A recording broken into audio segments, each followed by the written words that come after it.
जरूरी सूचना है आप सभी स्टूडेंट्स के लिए। स्टडी फॉर सिविल सर्विसेज का Android app Google play store में आ चुका है, उसको प्लीज तुरंत इंस्टॉल कर लीजिए। और अगर आप स्टडी फॉर सिविल सर्विसेज के सिर्फ ऐप से कोई भी कोर्स, कोई भी पीडीएफ परचेज करते हैं तो उसमें अप्लाई कूपन, अगर आप ज्ञान सर जो है आप उसमें अप्लाई करते हैं, ये कूपन कोड है, तो उसमें 20% फीस तुरंत माफ हो जाएगी। मतलब 20% डिस्काउंट तुरंत उसमें लग जाएगा। ज्ञान सर लिखना है, नॉर्मली ज्ञान सर, स्मॉल लेटर में है सब कुछ, कोई स्पेस नहीं, कोई कॉलम नहीं, सिर्फ ज्ञान सर, GYANSIR। इस तरह से अगर कूपन कोड लगाते हैं आप ऐप में बाई करने से पहले, जो अप्लाई कूपन वाले में आता है, तो 20% का डिस्काउंट तुरंत मिलेगा। वीडियो देखिए। नमस्कार दोस्तों, स्वागत है आपका स्टडी फॉर सिविल सर्विसेज में। उत्तर प्रदेश का कंप्लीट कॉम्प्रिहेंसिव करंट अफेयर है ये। उत्तर प्रदेश की जितनी भी सरकारी वेबसाइट हैं, प्लस जितने भी लेटेस्ट एक्ट हैं, लेटेस्ट रिपोर्ट्स हैं, जो गवर्नमेंट ऑथेंटिक साइट्स हैं, जहां से जितनी भी उत्तर प्रदेश की न्यूज होती है, उन सबको छांट के लाया गया है ये करंट अफेयर। तो Uttar Pradesh specific complete comprehensive current affair का पापा वीडियो है ये। इसको आप जरूर देखिए। जो लोग भी उत्तर प्रदेश के किसी भी प्रतियोगी परीक्षा की तैयारी कर रहे हैं, यूपीपीएससी आयोग के किसी भी एग्जाम की तैयारी कर रहे हैं, आरओ की, पीसीएस की, बीओ की, लेक्चरर की, जीआईसी की, जितने भी वैकेंसी निकलती है यूपीपीएससी की, जहां जीएस और करंट अफेयर आता है, उन सबके लिए जरूरी है ये वीडियो। यूपी SSSC एग्जाम्स में जहां जहां उत्तर प्रदेश का करंट अफेयर पूछा जाने की संभावना रहती है, उन सबके लिए जरूरी है ये वीडियो। और अगर आप जो है उत्तर प्रदेश के बाहर के हैं, लेकिन उत्तर प्रदेश के एग्जाम्स की तैयारी कर रहे हैं, तो ये वीडियो जरूर देखिएगा। वन स्टॉप डेस्टिनेशन है उत्तर प्रदेश के सभी एग्जाम्स को प्रिपेयर करने के लिए, स्टडी फॉर सिविल सर्विसेज। अगर आप स्टडी फॉर सिविल सर्विसेज को फॉलो करते हैं तो यूपी के सारे एग्जाम्स में, यूपीपीएससी के आरओ में हो गया, पीसीएस में हो गया, बीओ में हो गया, और भी जितने एग्जाम्स हैं जहां जीएस और करंट आती है, उसके लिए आप सिर्फ और सिर्फ एक ही सोर्स पर रिलाई कर सकते हैं, वो है स्टडी फॉर सिविल सर्विसेज। तो भैया ये उत्तर प्रदेश का कंप्लीट कॉम्प्रिहेंसिव लेटेस्ट ट्रेंड और पैटर्न के हिसाब से कंप्लीटली रिवाइज्ड और अपडेटेड पापा वीडियो है ये। इसको देखिए पूरा। वीडियो के लिए हम पहले ही बता चुके हैं, वीडियो फ्री थे, फ्री है, फ्री रहेंगे। पिछले 8 साल से इसको फॉलो करने वाला, स्ट्रिक्टली फॉलो करने वाला सिर्फ एक यूट्यूब चैनल है, वो है study for civil services. PDF paid ही रहेंगी। इनकी मंथली बाइलिंगुअल यूपी करंट की, बिहार करंट की, टोटल करंट की पीडीएफ आप हमारे ऐप में पा सकते हैं। पापा पीडीएफ वाला फोल्डर में आप जो है सर्च करके, बाई करके डाउनलोड कर सकते हैं। इस वाले वीडियो में पिछले महीने का यूपी का, उत्तर प्रदेश का जितना करंट अफेयर सभी एग्जाम्स के लिए जरूरी है, सिर्फ उतना ही लिया गया है। स्टडी फॉर सिविल सर्विसेज के UP special monthly current affair के वीडियो में आप सारे व्यूअर्स का बहुत बहुत स्वागत है। मई 2024 मंथ का करंट अफेयर यहाँ पर बाइलिंगुअल फॉर्मेट में हम लोग डिस्कस करेंगे। सबसे पहले एग्रीमेंट सेक्शन पे आ जाते हैं। Uttar Pradesh nodal technical university और IBM कॉर्पोरेशन के बीच समझौता हुआ है। क्या समझौता हुआ है? भविष्य के कार्यबल को आधुनिक उद्योग 4.0 संकल्पना के साथ संरेखित करने की दिशा में AI और क्लाउड कंप्यूटिंग परीक्षण प्रदान करने के लिए Uttar Pradesh nodal technical university IBM के साथ मिलकर के AI और क्लाउड कंप्यूटिंग की ट्रेनिंग यहाँ पर वर्कफोर्स को देना चाहता है, जिससे इंडस्ट्री 4.0 का जो कॉन्सेप्ट है, मॉडर्न इंडस्ट्री 4.0 कॉन्सेप्ट, उसके तहत वर्कफोर्स, फ्यूचर वर्कफोर्स जो है उसको ट्रेनिंग मिल सके। इंडस्ट्री 4.0 की बात करें तो फोर्थ इंडस्ट्रियल रिवॉल्यूशन भी इसको बोल सकते हैं। फोर्थ इंडस्ट्रियल रिवॉल्यूशन में हम लोग किस किस चीज़ों की यूज़ करने वाले? हम लोग सिस्टम इंटीग्रेशन का, IoT इंटरनेट ऑफ थिंग्स का यूज़ करने वाले, और साइबर सिक्योरिटी का यहाँ पे महत्व रहेगा। क्लाउड कंप्यूटिंग, AI का तो निश्चित तौर पर रहेगा, ठीक है। ऑगमेंटेड रियलिटी का, बिग डेटा का रहेगा, और ऑटोनॉमस मशीन्स का, सिमुलेशंस का, ये सब का दौर रहेगा इंडस्ट्री 4.0, और इसमें AI का बहुत बड़ा महत्व है। काशी विश्वनाथ धाम और उत्तर प्रदेश संगीत नाटक अकादमी के बीच यहाँ पर समझौता हुआ है। सांस्कृतिक कार्यक्रमों को बढ़ाने के लिए श्री काशी विश्वनाथ धाम ने उत्तर प्रदेश संगीत नाटक अकादमी के साथ यहाँ पर समझौता किया है। गौतम बुद्ध यूनिवर्सिटी ग्रेटर नोएडा ने जून 2024 तक परिसर में एक डिजिटल फॉरेंसिक प्रयोगशाला स्थापित करने के लिए साइबरटिक इंडिया प्राइवेट लिमिटेड के साथ समझौता किया। CIPL नामक कंपनी है, प्राइवेट लिमिटेड कंपनी, इसके साथ समझौता किया 10 मई को कि जून 2024 तक गौतम बुद्ध यूनिवर्सिटी ग्रेटर नोएडा में एक डिजिटल फोरेंसिक प्रयोगशाला स्थापित की जाए। डिजिटल फोरेंसिक लैब स्थापित करने के लिए समझौता किया गया है CIPL के साथ। आ जाएंगे अवार्ड्स एंड ऑनर्स के सेक्शन पे। अवार्ड्स एंड ऑनर्स में अमल क्लूनी महिला सशक्तिकरण पुरस्कार, अमल क्लूनी महिला सशक्तिकरण पुरस्कार, ये चार्ल्स थर्ड जो कि किंग ऑफ यूनाइटेड किंगडम है उनके द्वारा दिया गया था कुछ लोगों को। उनमें से एक शामिल है आरती। उत्तर प्रदेश राज्य के बहराइच जिले की पिंक ई रिक्शा चालक आरती को ये पुरस्कार दिया गया, अनाउंस किया गया है। आप हमको ये कमेंट करके बताइए कि जैसे इंटरनेट ऑफ थिंग्स की हमने बात की, इसमें किस टेक्नोलॉजी का हम लोग यूज़ करते हैं। विश्वविद्यालय अनुदान आयोग यूजीसी द्वारा प्रथम श्रेणी का दर्जा किसे मिला है? महात्मा ज्योतिबा फुले रोहिलखंड यूनिवर्सिटी बरेली। महात्मा ज्योतिबा फुले रोहिलखंड यूनिवर्सिटी बरेली को यहाँ पर क्लास 1 का स्टेटस मिला है यूजीसी की तरफ से। 2023-2024 के कथक बाल वर्ग में प्रथम स्थान किसे मिला है? परिधि घोष को। कथक केंद्र प्रयागराज की कथक नृत्यांगना परिधि घोष को उत्तर प्रदेश संगीत नाटक अकादमी लखनऊ की तरफ से यहाँ पर फर्स्ट पोजीशन मिला है। पंडित लच्छू महाराज पुरस्कार ये पंडित गजेंद्र गंगानी को मिला है, पंडित गजेंद्र गंगानी को। लच्छू महाराज की स्मृति में स्थापित ये पुरस्कार 2014 से नहीं दिया गया था, फाइनली अब दिया गया है। तो यहाँ पर 10 हस्तियों को इस बार सम्मानित करने का निर्णय लिया है, यानी 2014 से 2024 तक की सारी 10 हस्तियों को।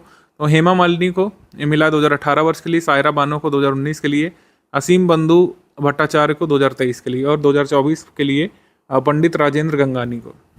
ठीक है, तो ये पंडित लच्छू महाराज अवार्ड के बारे में ध्यान रख सकते हैं। आ जाते हैं हम लोग अपॉइंटमेंट सेक्शन पर। मई 2024 में नाहिद आफरीन जो असम से, और करीना कपूर खान यूनिसेफ की इंडिया की एम्बेसडर बनाई गई हैं, यूनिसेफ इंडिया एम्बेसडर। कुछ और लोग भी इनके साथ नियुक्त किए गए हैं, जैसे मध्य प्रदेश से गौरांशी शर्मा, उत्तर प्रदेश से कार्तिक वर्मा और तमिलनाडु से विनीशा उमाशंकर। नरसिंह पंचम यादव की बात करेंगे, ये पूर्व पहलवान, वाराणसी उत्तर प्रदेश से। भारतीय कुश्ती महासंघ एथलीट आयोग के अध्यक्ष बनाए गए, chairperson of the wrestling federation of India athletes commission.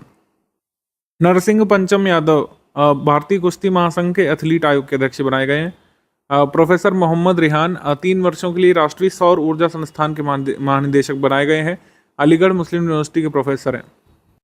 मई 2024 के समिट सेक्शन में देखेंगे सामूहिक चित्रकला प्रदर्शनी योग सूत्र, BHU उत्तर प्रदेश की तरफ से ये मतलब प्रदर्शनी लगाई गई थी।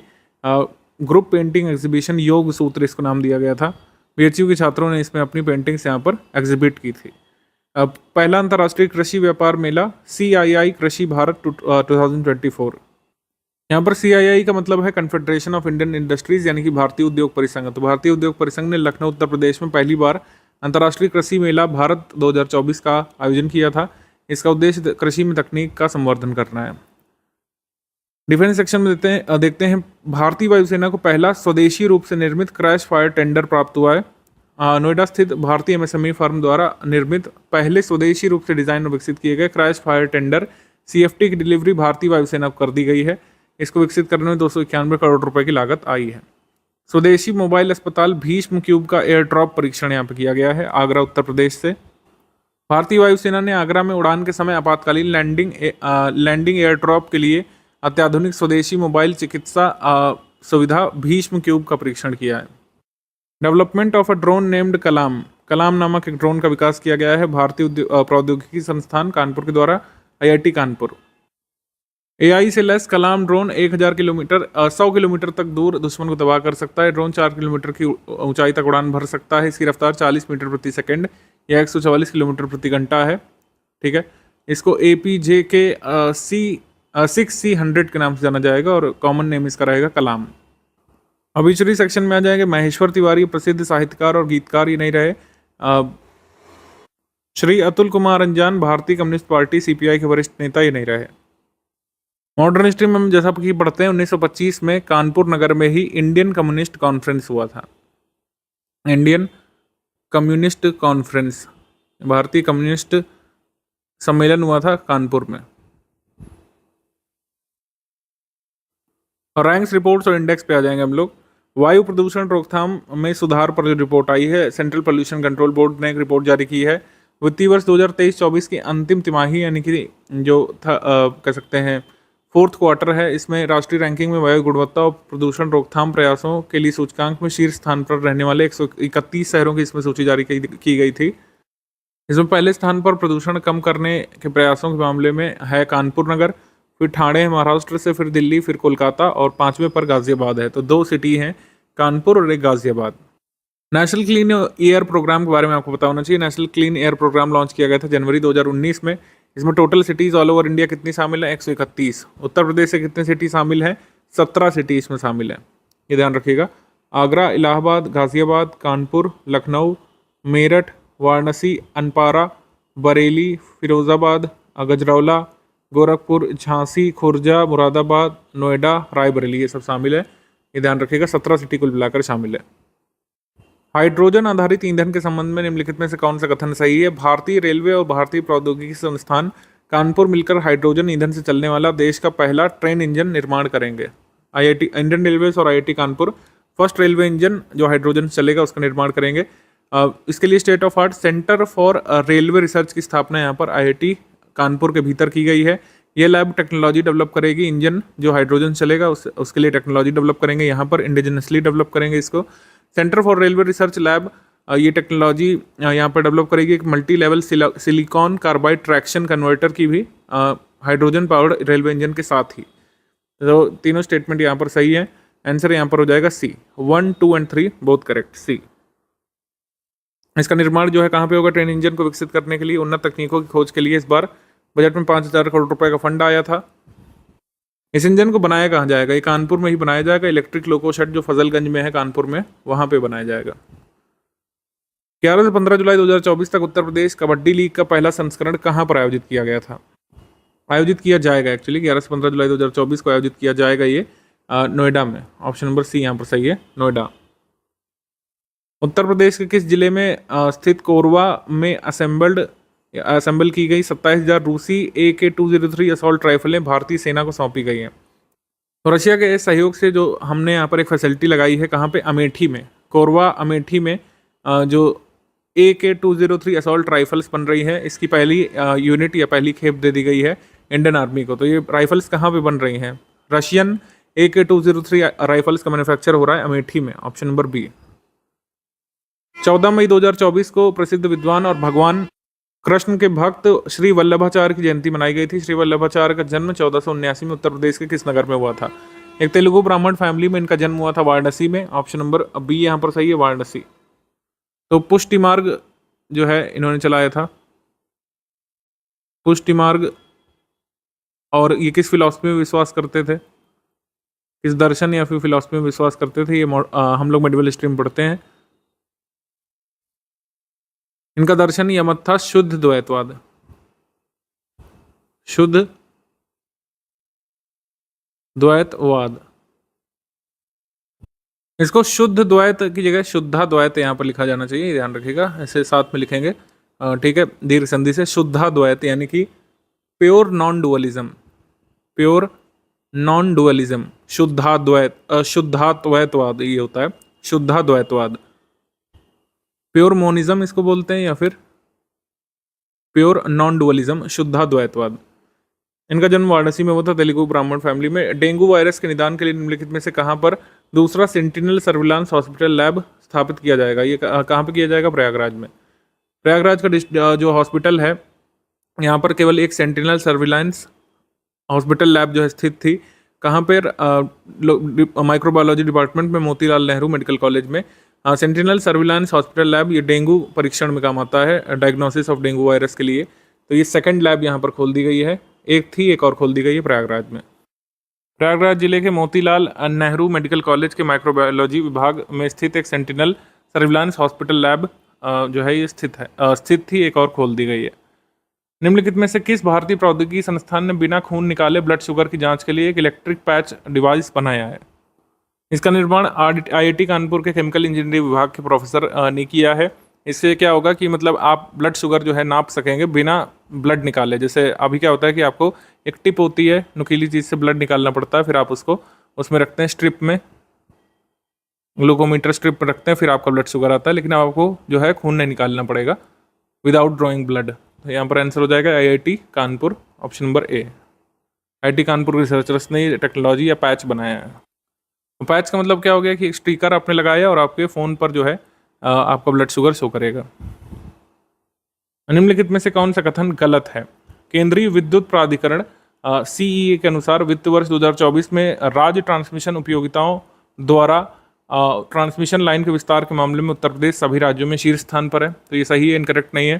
फिर राष्ट्रीय दूरसंचार नीति अनुसंधान नवाचार और प्रशिक्षण संस्थान जो कि गाजियाबाद में है, इसने वैश्विक दूरसंचार और सूचना समाज दिवस मनाया था, तो ये भी सही है। तो आंसर यहाँ पर हो जाएगा नन ऑफ दीज, कोई भी इनकरेक्ट नहीं है। आंसर यहाँ पे हो जाएगा डी। 18 मई 2024 को वायुसेना के विशेष बल गरुड़ कमांडो के सफल परीक्षण के समापन समारोह का उत्सव मनाने के लिए मैरून बेरेट सेरेमोनियल परेड का आयोजन कहाँ पे किया गया था? तो गरुड़ कमांडो का जो ट्रेनिंग पीरियड पूरा हुआ था उसके बाद मैरून बेरेट का आयोजन किया गया था बागपत में। ऑप्शन नंबर सी यहाँ पर सही है, बागपत। आगे बढ़ते हैं हम लोग। उत्तर प्रदेश के संबंध में निम्नलिखित में से कौन सा या कौन से कथन गलत है? उत्तर प्रदेश राज्य सरकार नागरिक उड्डयन क्षेत्र में 2 बिलियन अमेरिकी डॉलर यानी कि 16,000 करोड़ रुपए से अधिक निवेश की योजना बना रही है। सही है। इसके बाद है कि उत्तर प्रदेश ने वर्ष 2024 में हुए लोकसभा इलेक्शंस के 5वें चरण में पूर्वांचल क्षेत्र में 14 कॉन्स्टिट्यूएंसी में 56.07% मतदान प्रतिशत देखा था। तो ये यहाँ पे गलत है। छठे चरण में एक्चुअली में 14 निर्वाचन क्षेत्रों में 54.03% मतदान दर्ज किया गया था। तो सेकंड स्टेटमेंट इनकरेक्ट है। हमारा आंसर यहाँ पर हो जाएगा बी। बी यहाँ पे सही है, बी।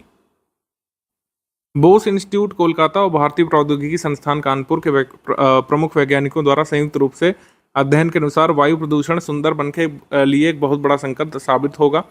एक शीर्षक मतलब ये रिपोर्ट पब्लिश की गई है, acidity and oxidative potential of atmosphere aerosols over a remote mangroves ecosystem during the advection of anthropogenic plumes. ये जो रिपोर्ट है ये दोनों इंस्टीट्यूट ने मिलकर के तैयार की है। ये स्टडी रिपोर्ट तैयार करने में 2 इंस्टीट्यूट शामिल हैं, बोस इंस्टीट्यूट और आईआईटी कानपुर। तो आंसर यहाँ पर सही हो जाएगा सी। 1 और 2 बोथ करेक्ट, सी। निम्नलिखित में से किस जिले में स्थित उत्तर प्रदेश राज्य विश्वविद्यालय का नाम परिवर्तित कर गुरु जम्भेश्वर राज्य विश्वविद्यालय कर दिया है?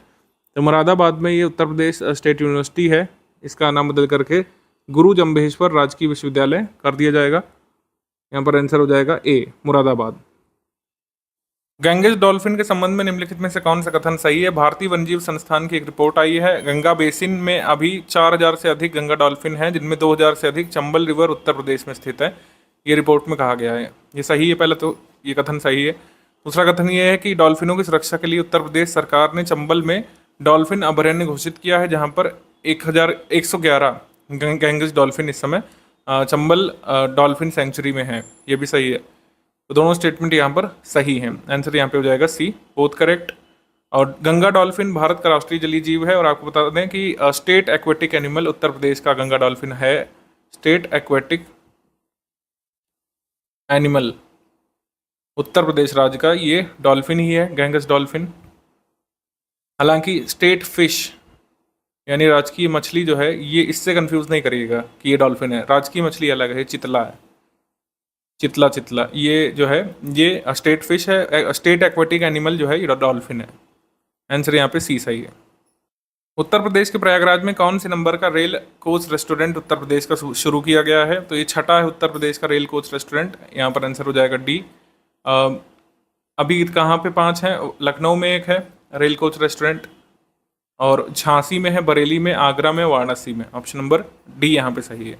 उत्तर प्रदेश राज्य में 1 जुलाई 2024 से 3 नए कानून जो अभी भारतीय संसद ने लागू किए हैं, भारतीय न्याय संहिता, भारतीय नागरिक सुरक्षा संहिता और भारतीय साक्ष्य कानून, ये लागू कर दिए जाएंगे। तो फर्स्ट यहाँ पे सही है। चीफ मिनिस्टर योगी आदित्यनाथ जी ने कहा कि फॉरेंसिक लैब सभी 75 डिस्ट्रिक्ट में उत्तर प्रदेश में सेटअप किए जाएंगे। जो लखनऊ में इस समय जो फॉरेंसिक इंस्टीट्यूट है, इसकी सहायता से सभी डिस्ट्रिक्ट में एक एक फॉरेंसिक लैब सेटअप की जाएंगी। हमारा आंसर क्या हो जाएगा इसमें करेक्ट? डी यहाँ पे करेक्ट होगा। 1, 2 और 3 डी यहाँ पे सही है। उत्तर प्रदेश के अमेठी जिले के कितने रेलवे स्टेशनों का नाम बदला गया है? तो 8 रेलवे स्टेशन का नाम बदला गया है। ऑप्शन नंबर सी यहाँ पर सही है, सी। लखनऊ के गोमती रिवर फ्रंट की तर्ज पर उत्तर प्रदेश के किस जिले में गंगा पथ का निर्माण किया जा रहा है? 12 किलोमीटर लंबे गंगा पथ का निर्माण किया जा रहा है। कहाँ पे? प्रयागराज में। यहाँ पर आंसर हो जाएगा ए, प्रयागराज। ए यहाँ पे सही है। उत्तर प्रदेश के प्रयागराज में यूपी दर्शन पार्क की तर्ज पर वेस्ट टू वंडर पार्क स्थापित किया जाएगा। यूपी दर्शन पार्क कहाँ पे है? राजधानी में है, आपको पता होना चाहिए, लखनऊ में यूपी दर्शन पार्क। निम्नलिखित में से कौन सा कथन गलत है? गूगल डूडल के द्वारा 4 मई 2024 को भारत की पहली पेशेवर महिला पहलवान के रूप में जाने जाने वाली हमीदा बानो का डूडल जारी किया गया था। हमीदा बानो का जन्म 1900 में के दशक में हुआ था, अलीगढ़ में। तो पहला स्टेटमेंट यहाँ पे करेक्ट है। Yamuna expressway industrial development विकास प्राधिकरण ने बिल्डिंग प्लान मैनेजमेंट सिस्टम नामक एक प्रणाली शुरू की है जो 34,000 से अधिक आवासीय भूखंड मालिकों को अनुमोदन के लिए अपनी भवन योजना ऑनलाइन जमा करने में सक्षम बनाती है। यानी कि अपना बिल्डिंग प्लान अप्रूवल के लिए ऑनलाइन सबमिट कर सकते हैं रेजिडेंशियल प्लॉट के owner building plan management system के द्वारा। तो यहाँ पर दोनों स्टेटमेंट सही हैं। तो इनकरेक्ट पूछा, इनकरेक्ट कोई नहीं होगा, आंसर यहाँ पे डी होगा, none of the above, D. 13 मई 2024 को अंतर्राष्ट्रीय टेनिस परिसंघ ITF के जूनियर 30 टूर्नामेंट का आयोजन उत्तर प्रदेश के किस शहर में हुआ था? ITF जूनियर 30 टूर्नामेंट ये कहाँ शुरू हुआ था? लखनऊ से। यहाँ पर आंसर हो जाएगा सी, लखनऊ। हाल ही में पर्यावरण मंत्रालय ने उत्तर प्रदेश के किस जिले में डिफेंस कॉरिडोर बनाने की अनुमति दे दी है? डिफेंस कॉरिडोर को यहाँ पर इन्वायरमेंट मिनिस्ट्री से अप्रूवल प्राप्त हो चुका है। यहाँ पर ड्रोन्स, हेलीकॉप्टर्स, कैनन्स और एम्यूनिशंस बनाए जाएंगे। ये 60 हेक्टेयर की जो लैंड है खुटरिया नामक विलेज में करवी चित्रकूट में बनेगा। तो आंसर यहाँ पर सही हो जाएगा ए, डिफेंस कॉरिडोर यहाँ पर बनेगा चित्रकूट में। उत्तर प्रदेश का पहला इको फ्रेंडली कॉरिडोर किस जिले में बनेगा? बदायूं रोड पर बनेगा, बरेली में। उत्तर प्रदेश का पहला इको फ्रेंडली कॉरिडोर, आंसर यहाँ पे सी सही होगा।